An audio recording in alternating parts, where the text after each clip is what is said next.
As U.S.-Israel military actions continue in the Middle East, there are more questions about the impact the conflict will have on life here in West Michigan. While gas prices are already up, we wanted to know what else could be affected. 13 on Your Side's Michael Martin shares what he found out today.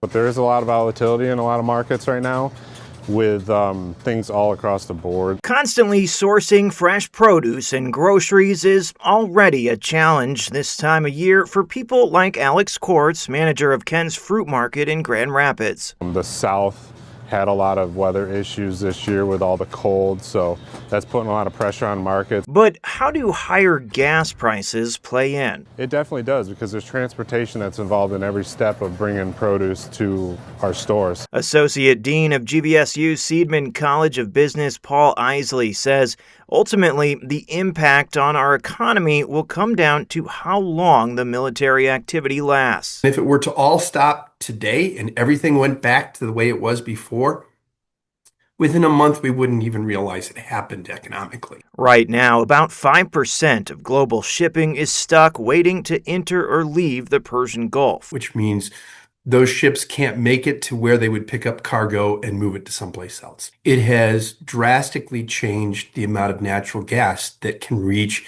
Asia and Europe. And when global shipping slows down, so does the flow of energy and raw materials around the world. That's a big deal because natural gas is a feedstock for lots of chemicals, lots of pharmaceuticals, and for fertilizers that make your food. The effects will begin to stack the longer we have to deal with the international uncertainty. There's a lot of fear that this will start to reignite inflation if it goes on for a long enough period of time. Prices largely unaffected at places like Ken's Fruit Market, at least for now. We try to maintain as tight of a supply chain as we can, so we have multiple sources that we can get stuff from.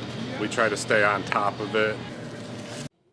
Michael joins us now from the newsroom. And Michael, is it possible that we could start to see gas shortages because of this? Well, perhaps some comforting perspective there. Dr. Isley tells me that is not a real possibility. The U.S. produces enough oil on its own to last even an extended conflict. The worst we should see here are higher prices.